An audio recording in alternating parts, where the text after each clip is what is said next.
Welcome to another weekly edition of the Best Way to Smoke News. You know, that news that you can't refuse, and it's being sponsored by none other than that Cali guard. You get you some glue guard, you won't be drinking spit. Whatever he said about Stop drinking spit. And it's being presented to you by Surf Boat. BJ. Yep, and people hate getting raided. New Mexico company plans to sue after massive police raid. Now, you know what I'm saying? If you're anybody who like been victim to a raid or even some type of police pullover and they search your stuff, the way it's left over. Or the battle ram. Man, you be ready to like, shh. But an attorney for the New Mexico cannabis company, NNK Equity LLC, says the company will sue the state after police seized and destroyed tens of thousands of pounds of cannabis. The authorities, however, say the seizure was lawfully executed against a non-compliant cannabis operator. If you weren't compliant, hey. The organization involved showed a blatant disregard for the laws of the state, and we will prove that once this investigation is over, said a New Mexico Police State Chief Troy Weisler in a statement. The idea that law enforcement officers can destroy public property based upon a temporary restraining order, you know what I'm saying, which can be entered without notice to all parties and before a hearing on the evidence, which was the case here, should concern all of us who believe in the Constitution. Right. So pretty much it's like what they're saying is like they can come up with something, boom, right here, you know what I'm saying, and go in and destroy your property, take property, whatever it may be, you know what I'm saying, without you having, you know what I'm saying, your due diligence. With a temporary restraining order. Yeah, that's some bullshit right there. You know what I'm saying? So they like temporary restrain something. Oh, it's a window. Go in and attack. Right. You don't even give me a chance to like have my own back. Man. You know what I'm saying? So pay attention and be aware, y'all. Really? Don't. Oh, Donnie. Man, what you say? Get them, what's them shoes called? Them gold things. Them gold things. Hey, but look, I want to tell you, is this on purpose? Is that on purpose? Well, upside down? You riding with it? Yeah. Somebody probably on their couch laying upside down watching this. Nigga say it like that, huh? Look, perfect. Trump's DEA pick celebrated marijuana decriminalization vote in Florida County. President-elect Trump's pick to lead the Drug Enforcement Administration's DEA has voiced support for decriminalizing. You know what I'm talking about? Marijuana possession. Hillsborough County, Florida Sheriff Chad Chronister, who Trump says he plans to nominate for DEA administrator, applauded a 2020 move by the local marijuana board of county commissioners to treat possession of up to 20 grams of marijuana as a civil offense instead of a misdemeanor. It shouldn't be nothing, though. You know what I'm saying? The Saturday announcement comes 2 days ahead of the start of a DEA administrative law judge hearing on Biden administration's proposal to reschedule marijuana for Schedule 1 to Schedule 3. You know what I'm saying? By chance, I kind of hope it'll be a trip to see if it get to like the decriminalization just period. And man, I'm in hopes of that. When the Hillsborough County Board of County Commissioners approved the local cannabis decriminalization ordinance, Chronister issued a press release saying the reform allows our sheriff's office and the state attorney's office to focus on resources on arresting and prosecuting violent offenders. So they, you know what I mean? It just in some kind of way, they trying to, leave the weed alone a little bit and focus on more harsh crimes and shit like that, though. Which we shouldn't even be in this position with weed, but, it is what it is, though. But just be aware of what's going on. Really, though. Yep. Decriminalize that. Man. Oh, so I'm stuck somewhere. You want to rub my back. But yep, Massachusetts issues a safety guidelines for ground cannabis dust.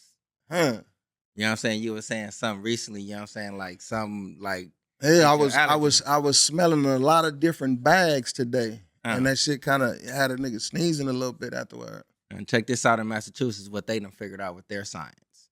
Regulators with the Massachusetts Cannabis Control Commission this week released health and safety guidelines for the cannabis industry that dub ground cannabis dust. This is what they're calling the dust. Ground cannabis dust, a hazardous chemical that operators must evaluate and prepare for.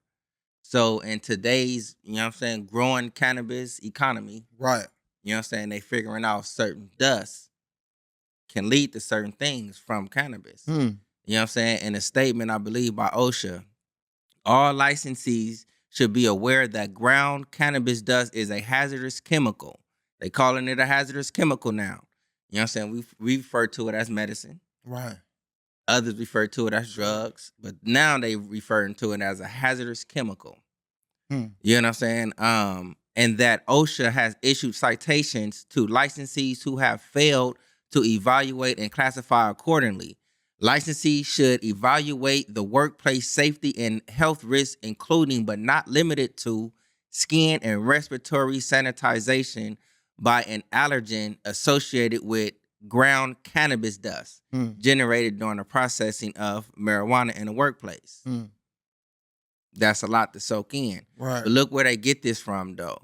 The regulation comes from nearly 3 years after the death of Lorna McMurray, a 27-year-old cannabis worker who suffered a fatal asthma attack while working at a True Live cannabis processing facility in Massachusetts. A worker.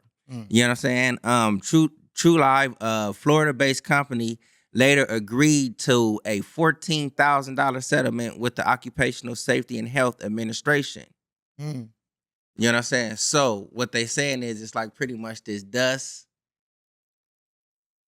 It can get you blowed, you know what I'm saying, and cause asthma attacks. Not the, be clowning. Right. But, you know what I'm saying, it's something that they're trying to come up with, you know what I'm saying, and for growers, workers to be aware of.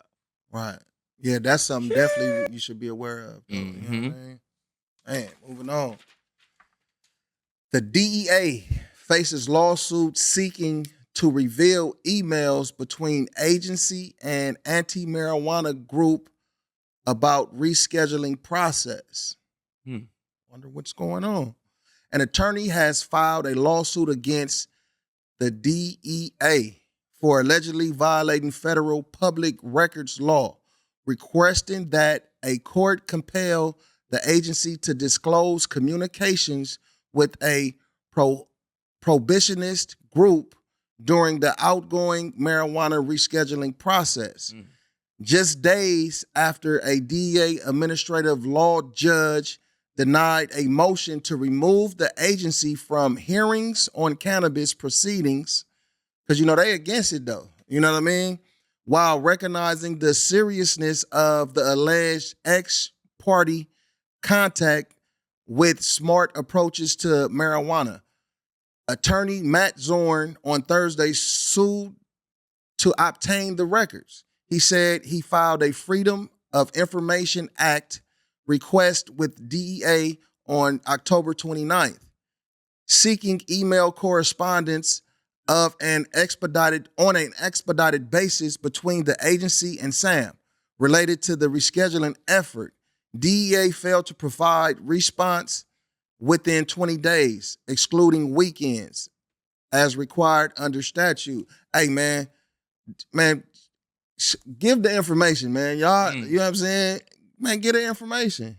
That's all I really got to say about that, because that's some bullshit. That's a backdoor move I think they've been using for a while. You know what I'm saying? Go through, have a little sneak hearing.